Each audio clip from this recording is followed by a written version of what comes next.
Class 6 তোমাদের কিন্তু দ্বিতীয় পর্যায়ক্রমিক মূল্যায়নের পরিবেশ বিজ্ঞান বিষয়ের এই চ্যাপ্টারটা কিন্তু ভীষণ গুরুত্বপূর্ণ।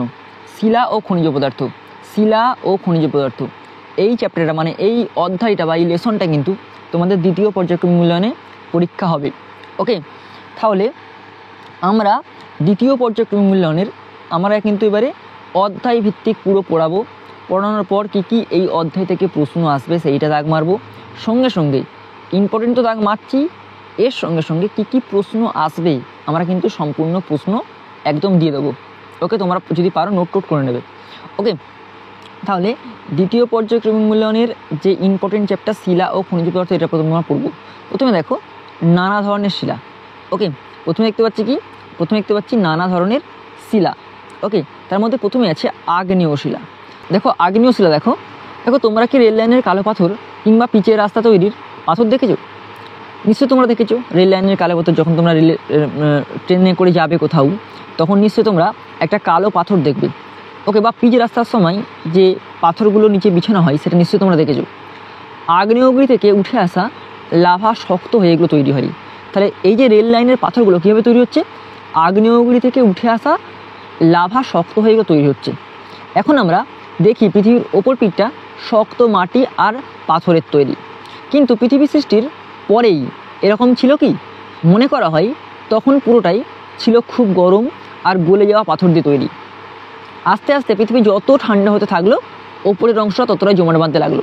তাহলে পৃথিবী যত ধীরে ধীরে ঠান্ডা হতে লাগলো, ততই কিন্তু ওপরের ওই গলিত অংশটা সেটা কিন্তু ঠান্ডা হয়ে জমাট বাঁধতে লাগলো। এই করেই পৃথিবীর ওপরে শক্ত খোলটা তৈরি হয়েছে। তাহলে পৃথিবীর পৃষ্ঠের যে শক্ত খোলটা সেটা কিন্তু এইভাবেই তৈরি হয়েছে। মাটির যত গভীরে যাওয়া যায় তত উষ্ণতা বাড়ে। তাহলে এইখানে একটা শর্ট প্রশ্ন পাচ্ছি কি? মাটির যত গভীরে যাওয়া যায় ততই কিন্তু চাপ এবং উষ্ণতা বাড়ে। আমরা এই লাইনটা হাইলাইট করে দিই, মাটির যত গভীরে যাওয়া যায় চাপ এবং উষ্ণতা তত বাড়ে। তোমরা কিন্তু বইটা খুলে যারা পড়ছো সঙ্গে সঙ্গে তারা কিন্তু অবশ্যই বইটা খুলে এই লাইনটা হাইলাইট করে নাও। ওকে, মানে দাগ মেরে নাও। এবার দেখো পৃথিবীর গভীরের চাপ আর উষ্ণতা এতই বেশি যে সেখানে পাথর থাকে তরল অবস্থায়। তাহলে পৃথিবীর গভীরেতে এত পরিমাণ চাপ আছে, আমরা যে এত ভূপৃষ্ঠের উপর হাঁটছি, এত বিল্ডিং তৈরি হচ্ছে, এত গাড়ি যাচ্ছে, ঠিক আছে, এর জন্য কিছু পৃথিবীর গভীরে চাপ তৈরি হচ্ছে এবং ভিতরে তো উষ্ণতা আছেই, মানে তাপ তো আছেই, এবং ভিতরে তো উষ্ণতা আছেই। এতে কি হচ্ছে? সেখানে পাথর থাকে তরল অবস্থায়, আর একে বলে ম্যাগমা। তাহলে আমরা এখানে আরেকটা প্রশ্ন পেলাম কি? ম্যাগমা কি? ওকে, এবার এই ম্যাগমা যখন কোনো পাথরের ফাটল বা পাহাড়ের মুখ দিয়ে বেরিয়ে আসে তখন তাকে বলে লাভা। তাহলে ইম্পর্টেন্ট কি পাচ্ছি আমরা? লাভা কাকে বলে পেয়ে যাচ্ছি। তাহলে ম্যাগমা কি আর লাভা কি? ম্যাগমা হচ্ছে পৃথিবীর গভীরে চাপ আর উষ্ণতা এতটাই বেশি সেখানে পাথর তরল অবস্থায় আছে। ওকে, আর এই যে তরল অবস্থায় আছে পাথরটা, একে আমরা ম্যাগমা বলবো। এবার দেখো এই ম্যাগমাই যখন যখন পাথরের ফাটল বা পাহাড়ের মুখ দিয়ে বেরিয়ে আসবে তখন তাকে আমরা কি বলবো? লাভা বলবো। ওকে, বাইরে এসে লাভা জমে শক্ত হয়, আর এই জমাট বাঁধা লাভাই হলো আগ্নেয় শিলা। তাহলে এই জমাট বাঁধা লাভাই কি? আগ্নেয় শিলা। তাহলে আমরা এখান থেকে কি প্রশ্ন পাচ্ছি? ম্যাগমা কি পেয়ে গেলাম, লাভা কি পেয়ে গেলাম, আর আগ্নেয় শিলা কি পেয়ে গেলাম। যে আগ্নেয় শিলা পড়ছি, আগ্নেয় শিলা কি সেটাও কিন্তু পেয়ে গেলাম। ওকে, এরপরে চলে আসো, আগ্নেয় শিলা কিন্তু 3 রকমের হয়। আগ্নেয় শিলা 3 রকমের হচ্ছে। দেখো আগ্নেয় শিলা 3 রকমের, একটা হচ্ছে ব্যাসল্ট, একটা গ্রানাইট, একটা পিউমিস। তাহলে আগ্নেয় শিলা 3 রকম হচ্ছে, একটা ব্যাসল্ট, একটা গ্রানাইট, একটা পিউমিস।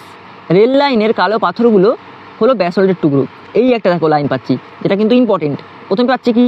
3 রকমের আগ্নেয় শিলা, একটা ব্যাসল্ট, একটা গ্রানাইট, একটা পিউমিস, এটা দাগ পাচ্ছি। আবার এরপর লাইন দেখো, রেল লাইনের কালো পাথরগুলো হলো ব্যাসল্টের টুকরো, এটাও কিন্তু ইম্পর্টেন্ট। ওকে, আর পিউমিসকে বলে ঝামা পাথর। তাহলে ঝামা পাথর কোনটা? সেটা হচ্ছে পিউমিসটা কি? ঝামা পাথর। আর রেল লাইনের কালো পাথরের টুকরো হচ্ছে কি? ব্যাসল্টের টুকরো। তাহলে তোমরা যখন ট্রেনে করে যাবে ওই যে পাথরগুলো দেখতে পাবে ওগুলো কি টুকরো? ব্যাসল্টের টুকরো। ওকে, এবার দেখো উত্তপ্ত ম্যাগমার উপরে ফেনার মতো অংশ তাড়াতাড়ি জমে গিয়ে পিউমিস তৈরি হয়। পিউমিস পাথরে অনেক ছিদ্র দেখা যায়। তোমরা যদি পিউমিস পাথর দেখো, এই যে চিত্র দেখতে পাচ্ছ, এখানে দেখো চিত্র দেখতে পাচ্ছি আমরা, পিউমিসে কিন্তু প্রচুর দেখো এই একটা ছিদ্র এরকম প্রচুর ছিদ্র আছে বা প্রচুর গর্ত আছে। ওকে, গ্রানাইট এটা তো দেখা যায় না। গ্রানাইটে কিন্তু তা দেখা যায় না। কেন? কারণ তরল ম্যাগমাই দ্রবীভূত গ্যাস ম্যাগমার মধ্য দিয়ে বেরোনোর সময় পিউমিস পাথরে ছিদ্র তৈরি করে বা ছিদ্র সৃষ্টি করে।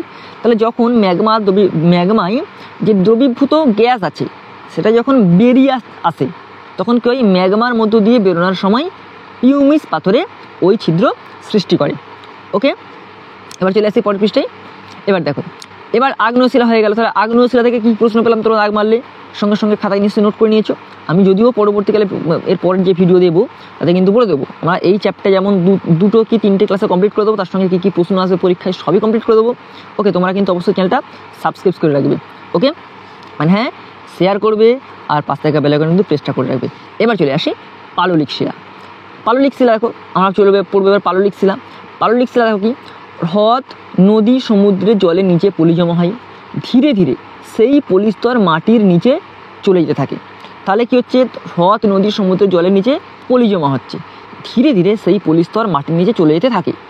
মাটির নিচে গরমে আর চাপে লক্ষ লক্ষ বছরে এই পলি থেকে পাললিক শিলা তৈরি হয়। তাহলে মাটির নিচে কি হচ্ছে, মাটির নিচে গরমে, মাটির নিচে তো একটা গরম আছেই, তার সঙ্গে চাপও আছে। এই গরমে আর চাপে লক্ষ লক্ষ বছরে সেই পলি থেকে পাললিক শিলা তৈরি হয়। তাহলে এটা ইম্পর্টেন্ট। তাহলে মাটির নিচে গরমে চাপে লক্ষ লক্ষ বছরে সেই পলি থেকে পাললিক শিলা তৈরি হয়। এই লাইনটা কিন্তু দাগ মারো। জলের নিচে পাললিক শিলা তৈরি হয়, তাই অনেক সময় এতে মাছ, শামুক ইত্যাদি পাথর হয়ে যাওয়া দেহাবশেষ বা ফসিল পাওয়া যায়। তা দেখো, যখন জলের নিচে যে পাললিক শিলা তৈরি হচ্ছে সেখানে অনেক সময় মাছ, অনেক সময় শামুক, এইগুলো কি হচ্ছে, ওর সঙ্গে এটাই গিয়ে পাথর তৈরি হয়ে যাচ্ছে এবং এর দেহাবশেষ বা ফসিলস পাওয়া যাচ্ছে। ওকে, এবার দেখো 3 ধরনের পাললিক শিলার উদাহরণ দেওয়া হলো। তাহলে আগ্নেয় শিলা 3 ধরনের পেয়েছিলাম, এখানে আমরা পাললিক শিলাও কিন্তু 3 ধরনের পাচ্ছি। কী কী পাললিক শিলা? একটা হচ্ছে বেলে পাথর, একটা সেল, একটা চুনা পাথর। তাহলে কী পাচ্ছে, একটা বেলে পাথর, একটা সেল, একটা চুনা পাথর। এটা চুনা পাথর দেখতেই পাচ্ছি। ওকে, এইটা বেলে পাথর, এইটা সেল, এটা বেলে পাথর আর এটা সেল। ওকে, এবার চলে আসো পরিবর্তিত শিলা। এবার কী করবো আমরা, পরিবর্তিত শিলা। ওকে, পরিবর্তিত শিলা দেখো, পরিবর্তিত শিলা কী করে তৈরি হয়? আগ্নেয় শিলা এবং পাললিক শিলা মাটির গভীরে গরমে আর চাপে বদলে গিয়ে পরিবর্তিত শিলা তৈরি করে। দেখো তিনটে একটা কমন জিনিস কি, 3টে শিলাই তৈরি হচ্ছে কিন্তু মাটির গভীরে, এবং এটা কীভাবে তৈরি হচ্ছে, মাটির চাপে এবং গরমে, ভিতরে যে গরম বা উষ্ণতা আছে তাতে। কিন্তু আগ্নেয় শিলা এবং পাললিক শিলা মাটির গভীরে গরমে আর চাপে বদলে গিয়ে পরিবর্তিত হয়ে যে শিলা তৈরি করে তাকে আমরা কী বলবো, পরিবর্তিত শিলা বলবো। ওকে, তাহলে আগ্নেয় শিলা এবং পাললিক শিলা এই দুটো শিলাই এখন মাটির গভীরে গরমে আর চাপে বদলে যাচ্ছে। ওকে, বদলে গিয়ে কী শিলা তৈরি হচ্ছে, পরিবর্তিত শিলা তৈরি করছে। পৃথিবীর ওপরের পিঠের বেশিরভাগ আগ্নেয় ও পরিবর্তিত শিলা দিয়ে তৈরি। তাহলে পৃথিবীর ওপর পিঠটা কী হচ্ছে, বেশিরভাগটা কিন্তু আগ্নেয় এবং পরিবর্তিত শিলা দিয়ে তৈরি। মার্বেল পাথর এরকম পরিবর্তিত শিলা যা চুনা পাথরে পরিবর্তিত হয়। তাই দেখো, মার্বেল থেকে কী তৈরি হচ্ছে, চুনা পাথর তৈরি হচ্ছে। সেলের পরিবর্তে তৈরি হচ্ছে স্লেট। যখন আমরা যেটা স্লেটে লিখি, ছোটোবেলায় তোমরা যখন স্লেটে লিখতে, সেই স্লেটটা সেলের পরিবর্তনে স্লেট তৈরি হয়েছে। ওকে, আবার গ্রানাইটের পরিবর্তে তৈরি হচ্ছে নিশ, আবার গ্রানাইটের পরিবর্তনে কী তৈরি হয়েছে, নিশ তৈরি হয়েছে। ওকে, এবার চলে আসো, এইখানে দেখো কী দিয়েছে, খনিজ পদার্থ ও আকরিক। এখানে তোমরা 3য় অধ্যায়ে ধাতুদের কয়েকটি ভৌত ধর্মের কথা জেনেছো। এবার তোমাদের চেনা 6টি ধাতুর নাম দেওয়া হলো। এই দিয়ে তৈরি হয় এমন জিনিসের নাম লেখো, প্রয়োজনে শিক্ষক আমার সাহায্য নাও। তাহলে প্রথমে আমরা ধাতুর নামগুলো, এই যে ধাতুর নামগুলো দিয়েছে, ঠিক আছে, এইগুলো আমরা প্রথম বাঁ দিকে তো লেখাই আছে, এইখান থেকে ধাতুটি দিয়ে তৈরি হয় এমন জিনিসের নাম লেখো। ওকে, যেমন লোহা দিয়ে কী তৈরি হয়, তামা দিয়ে কী তৈরি হয়, অ্যালুমিনিয়াম দিয়ে কী তৈরি হয়, দস্তাকি দিয়ে কী তৈরি হয়, আমরা কিন্তু এইগুলো জানবো। ওকে, প্রথম লোহা দিয়ে কী তৈরি হয়, কুড়ুল, কাঠারি, শেকল, এগুলো তৈরি হয়। তাহলে কী লিখবো আমরা, এখানে লিখবো কুড়ুল। ওকে,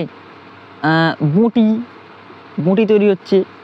ওকে, তাহলে কুড়ুল, বঁটি, শাবল লিখতে পারো, শাবল এগুলো কিন্তু তৈরি হচ্ছে লোহা দিয়ে। ওকে, কুড়ুল, বঁটি, শাবল। এবার চলে আসো তামা দিয়ে। তামা দিয়ে কী তৈরি হয়? তামা দিয়ে তৈরি হয় বাসন তৈরি হয়, বিভিন্ন ধরনের গয়না তৈরি হয়। তাহলে তামা দিয়ে কী তৈরি হয়? বাসন বা বাসন তৈরি হচ্ছে। তামা দিয়ে কী তৈরি হচ্ছে? বাসন তৈরি হচ্ছে। এবারে চলে আসো অ্যালুমিনিয়াম। অ্যালুমিনিয়াম দিয়ে কী তৈরি হয়? অ্যালুমিনিয়াম দিয়েও কিন্তু অ্যালুমিনিয়ামের বাসন তৈরি হয়, তার তৈরি হয়। এখানেও কিন্তু বাসন লিখবো, বাসন আর তার। বাসন আর কি তৈরি হয়? তার তৈরি হয়। এবার চলে আসো দস্তা। দস্তা দিয়ে কী তৈরি হচ্ছে? দস্তা তৈরি হচ্ছে ব্যাটারি। দস্তা দিয়ে কী তৈরি হয়? ব্যাটারি। ওকে, ব্যাটারি তৈরি হচ্ছে কিন্তু দস্তা থেকে। ওকে, আর রূপো থেকে কী তৈরি হয়? রূপো থেকে তৈরি হয় গয়না, বাসন দুটো তৈরি হয়। রূপো থেকে তৈরি হয় কি? গয়না লিখে দিলাম, গয়না। রূপো থেকে গয়না। এবার সোনা থেকেও কিন্তু গয়না, সোনার কয়েন তৈরি হচ্ছে। ঠিক আছে, সোনা থেকে কী তৈরি? সোনার কয়েন তৈরি হয়, সোনার কয়েন। ওকে, হ্যাঁ, এখান থেকেও গয়না তৈরি হয়, গয়না তৈরি কিন্তু হচ্ছে। ওকে, তাহলে আমাদের এইগুলো সবগুলো আমাদের হয়ে গেল সলভ। এবার চলে আসো নিচেরটা কি দিয়েছে দেখো, এত সব ধাতু প্রকৃতিতে কীভাবে পাওয়া যায়? মৌল অবস্থায় না যৌগ অবস্থায়? তোমরা হয়তো লক্ষ্য করেছো কিছু ধাতুর তৈরি জিনিস খোলা হাওয়া, রোদে, জলে পড়ে থাকতে থাকতে নষ্ট হয়ে যায়। তোমরা দেখেছো জল লাগতে লাগতে চকচকে লোহার জিনিসে কীরকম লালচে রঙের মরচে পড়ে। দেখবে পেরেককে যদি খালি কোথাও রেখে দাও, হ্যাঁ, দেখবে কিছুদিন পরে দেখবে কালো হয়ে গিয়ে দেখবে মরচে পড়ে গেছে। বা ব্লেডকে যদি ব্লেড রাখো দেখবে মরচে পড়ে গেছে। বা লোহার যে কোনো জিনিস কিন্তু মরচে পড়ে যায়। তোমরা হয়তো দেখেছো পুরনো তামার বাসন কেমন সবুজ ছোপ পড়ে। যদি দেখো তামার কোনো বাসন দেখবে রাখবে, সেগুলো কিন্তু একটা সবুজ ছোপ পড়ে যাবে। এর মানে কি? এর মানে হলো খোলা হাওয়ার নানান বিক্রিয়া করে নতুন যৌগ তৈরি করে। তাহলে খোলা হাওয়ায় কী করে? নানান বিক্রিয়া করে নতুন যৌগ তৈরি করে। এই উদাহরণগুলো থেকে বোঝা যাচ্ছে যে এদের প্রাকৃতিক যৌগ হিসাবে পাওয়ার সম্ভাবনা বেশি। তাহলে এদের প্রকৃতিতে যৌগ হিসাবে পাওয়ার সম্ভাবনা বেশি। একই কথা অ্যালুমিনিয়াম দস্তার বেলাতেও প্রযোজ্য। তাহলে একই কথা কী হচ্ছে? অ্যালুমিনিয়ামের ক্ষেত্রে প্রযোজ্য আর দস্তার ক্ষেত্রেও কিন্তু প্রযোজ্য। যেমন ধরো সোনার আংটি কিন্তু জল লাগলে বা খোলা হাওয়ায় পড়ে থাকলে কোনো পরিবর্তন দেখতে পাওয়া যায় না। তাহলে সোনার আংটি কিন্তু সোনার জিনিস কিন্তু সেটা কিন্তু খোলা জলে রাখলে বা হাওয়ায় রাখলে কিন্তু কোনো পরিবর্তন দেখা যায় না। সেই কারণেই প্রকৃতিতে সোনাকে মৌল অবস্থায় পাওয়া যায়। তাহলে সেই কারণে কী হচ্ছে? প্রকৃতিতে সোনাকে মৌল অবস্থায় পাওয়া যায়। ওকে, এবার চলে আসো এইটা কিন্তু একটা ইম্পর্টেন্ট লাইন দিয়েছে। বলছে প্রকৃতিতে বিভিন্ন ধাতুর নানান যৌগ বালি, মাটি ইত্যাদির সঙ্গে মিশে থাকা অবস্থায় পাওয়া যায়। এদের ধাতুর খনিজ বা মিনারেল বলে। তাহলে এখান থেকে প্রশ্ন পাচ্ছি কি? মিনারেল কি? যে সমস্ত যৌগ বা যে সমস্ত ধাতু নানান যৌগ বালি বা মাটি ইত্যাদির সঙ্গে মিশে থাকা অবস্থায় পাওয়া যায়, এদের ধাতুর খনিজ বা মিনারেল বলে। ওকে, আবার খনিজ থেকে ধাতুকে আলাদা করে নেবার পদ্ধতিকে বলে ধাতু নিষ্কাশন। তাহলে ধাতু নিষ্কাশন কি? যখন খনিজ থেকে ধাতুকে আলাদা করে নেওয়া হয়, এই আলাদা করে নেওয়ার পদ্ধতিকে বলে কি? ধাতু নিষ্কাশন। যে খনিজ থেকে ধাতুকে সস্তায় ও সহজে বার করা সম্ভব তাকে ধাতুর আকরিক বা ওর বলা হয়। দেখো এখান থেকে তিনটে প্রশ্ন পাচ্ছি। প্রথমে কি পাচ্ছি? মিনারেল কি, এইটা পাচ্ছি। দ্বিতীয় কি পাচ্ছি? ধাতু নিষ্কাশন কি, এটা পাচ্ছি। তৃতীয় কি পাচ্ছি? ধাতুর আকরিক বা ওর কি। দেখো একটা লাইন থেকে তিনটে প্রশ্ন পেয়ে গেলাম। ওকে, মিনারেল কি, ধাতু নিষ্কাশন কি, আর ধাতুর আকরিক বা ওর কি। এইগুলো কিন্তু তোমরা অবশ্যই ভালো করে পড়বে, মুখস্থ করবে। এগুলো কিন্তু ভেরি ভেরি ইম্পর্টেন্ট। এবার চলে আসো নিচে, দেখো নিজেরা আলোচনা করো। কি দিয়েছে? নিজেরা আলোচনা করো, প্রয়োজনে শিক্ষক শিক্ষকের সাহায্য নাও। কোনো ধাতুর একাধিক খনিজ থাকলেও তার সবগুলোই আকরিক নাও হতে পারে, ঠিক কিনা বিচার করো। আমরা এবার খুব প্রয়োজনীয় তিনটি ধাতুর নাম আর আকরিকের সম্বন্ধে কিছু তথ্য জেনে নেব। ধাতুর নাম কি? যেমন লোহার আকরিকের নাম কি? হেমাটাইট। তাহলে এখান থেকে শর্ট প্রশ্ন পেয়ে গেলাম কি? লোহার প্রধান আকরিকের নাম হচ্ছে হেমাটাইট। এটা কিন্তু ইম্পর্টেন্ট, ঠিক আছে। এবার আকরিকে ধাতুর যৌগে প্রধানত কী কী মৌল থাকে? দেখো লোহার যে আকরিক হেমাটাইটে কি আছে? লোহা আছে আর অক্সিজেন আছে। ওকে, এবার চলে আসো অ্যালুমিনিয়াম এর আকরিক নাম কি? বক্সাইট। এতে আকরিকে কী কী যৌগ বা মৌল থাকতে পারে? এতে থাকতে পারে অ্যালুমিনিয়াম আর অক্সিজেন। এতেও কিন্তু অ্যালুমিনিয়াম আর অক্সিজেন রয়েছে। তামার আকরিকের নাম হচ্ছে কি? Copper glance. এইটা কিন্তু খুব ইম্পর্টেন্ট, এই তিনটেই খুব ইম্পর্টেন্ট। এগুলো কিন্তু পরীক্ষায় শর্ট প্রশ্ন হিসাবে আসে। এবার এতে কি থাকে? তামা আর সালফার থাকে। ওকে, তাহলে এই তিনটে কিন্তু এই পুরো চার্টটা কিন্তু মানে এই যে পুরো টোটাল চার্টটা কিন্তু তোমরা অবশ্যই মুখস্থ করবে।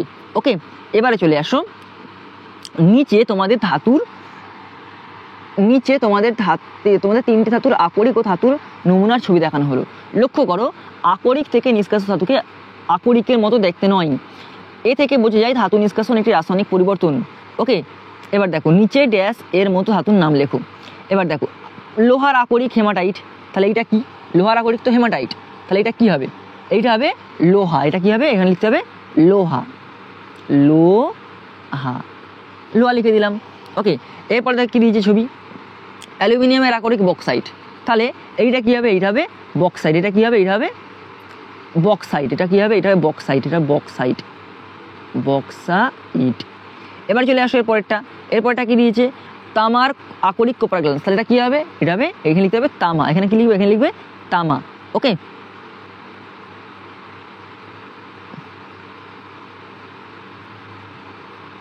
এখানে তামা লিখবে, তামা।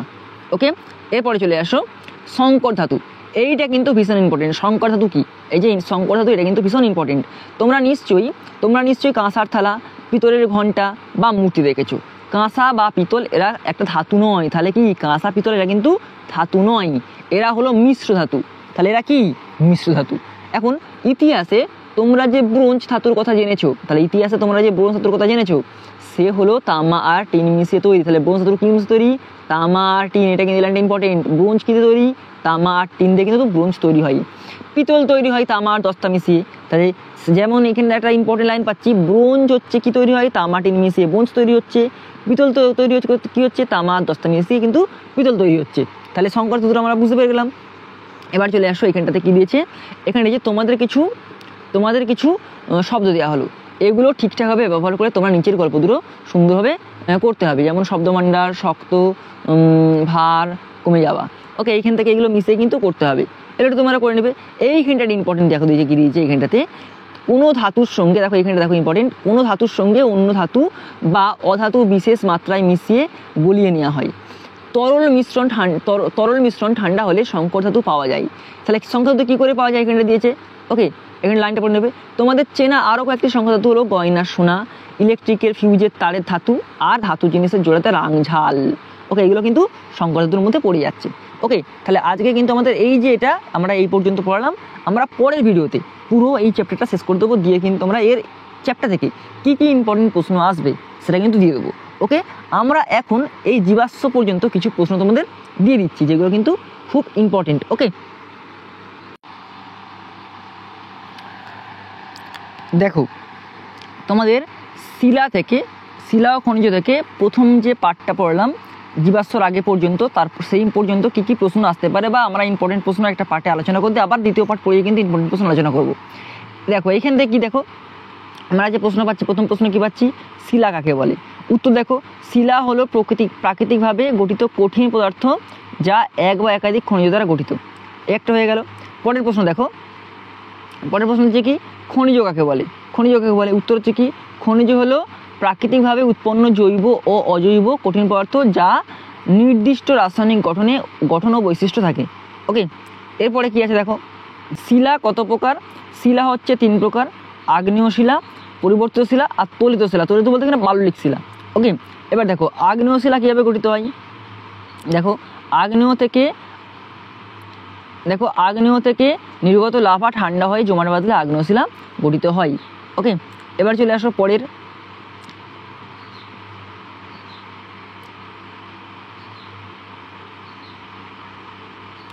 এরপর দেখো তলিত শিলা কীভাবে গঠিত হয়?